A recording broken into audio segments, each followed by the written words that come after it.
കോഴിക്കോട് പാളയം market മാറ്റി സ്ഥാപിക്കുന്നതിനെതിരെ വ്യാപാരികളുടെ വലിയ പ്രതിഷേധം നടക്കുകയാണ്. കല്ലുത്താൻ കടവിൽ പുതിയ മാർക്കറ്റിന്റെ ഉദ്ഘാടനം ഇന്ന് മുഖ്യമന്ത്രി നിർവഹിക്കാനിരിക്കെയാണ് പ്രതിഷേധം. ഒരു സ്ഥലത്ത് ഉദ്ഘാടന ചടങ്ങുകൾ, മറ്റൊരു സ്ഥലത്ത് പ്രതിഷേധം എന്ന നിലയ്ക്ക് നമുക്ക് കാണാൻ കഴിയുകയാണ്. മുഖ്യമന്ത്രി അടക്കം ഉദ്ഘാടന ചടങ്ങിലേക്ക് എത്തിയിരിക്കുന്നു.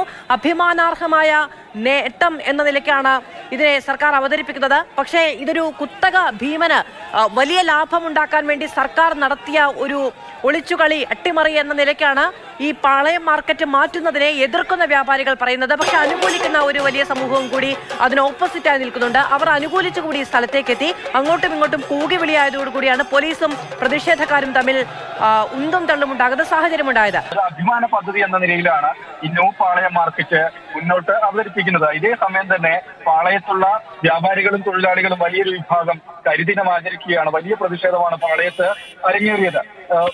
കരിദിനമാണ്. അതുപോലെ തങ്ങളെ തീർത്തുകൊണ്ട് പാളയത്തു നിന്ന് തങ്ങളെ കുടിയൊഴിപ്പിക്കാൻ അനുവദിക്കില്ല എന്ന മുദ്രാവാക്യം വിളികളുമായാണ് 100-ലധികം വ്യാപാരികളും തൊഴിലാളികളും പ്രതിഷേധവുമായി എത്തിയത്.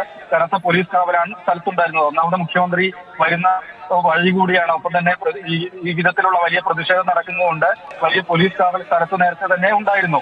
ഇതിനിടെയാണ്, ഈ തൊഴിലാളികളുടെ പ്രതിഷേധത്തിനിടെയാണ് കല്ലുത്താൻ കടവിൽ പുതുതായി നിർവഹിച്ച ആ മാർക്കറ്റിനെ അനുകൂലിച്ചുകൊണ്ട് വ്യാപാരി വ്യവസായി സമിതിയുടെ ഒരു പ്രകടനം ഇതുവഴി കടന്നുപോയത്. ആ സമയത്ത് പ്രതിഷേധക്കാരും ഈ അനുകൂലികളും തമ്മിൽ അങ്ങോട്ടും ഇങ്ങോട്ടും സൂചിവിളി ഉണ്ടായി, മുദ്രാവാക്യം വിളികൾ ഉണ്ടായി. അത് ആ സമയത്താണ് പോലീസ് ഇരുകൂട്ടരെയും പിന്തിരിപ്പിക്കാൻ ശ്രമിച്ചു. ആ സമയത്താണ് പ്രതിഷേധക്കാരും പോലീസും തമ്മിൽ നേരിയ രീതിയിൽ ഉന്തും ഉണ്ടായത്. അതിനുശേഷം അനുകൂലികൾ കല്ലുത്താൻ കടവിലേക്ക് കടന്നു പോവുകയും ചെയ്തിട്ടുണ്ട്. ഇതന്നെയായാലും ഈ പ്രതിഷേധിക്കുന്ന ആളുകൾ ഇപ്പോൾ താൽക്കാലികം എന്ന വണ്ണം പ്രതിഷേധം അവസാനിപ്പിച്ച് കച്ചവടത്തിലേക്ക് കടന്നിട്ടുണ്ട്. അതായത് തങ്ങളുടെ ഉപജീവനം ഇവിടെയാണ് നടക്കുന്നത്, ഇവിടെ നിന്ന് മാറാൻ യാതൊരു വിധത്തിലും തയ്യാറല്ല, ആ രീതിയിൽ തന്നെ മുന്നോട്ട് പോകും എന്ന് പറഞ്ഞുകൊണ്ട് ഉദ്ഘാടനം മറുസ്ഥലത്ത് നടക്കുന്നു. ഇതേ സ്ഥലത്ത് കച്ചവടത്തിലേക്ക് കടന്നിരിക്കുകയാണ്.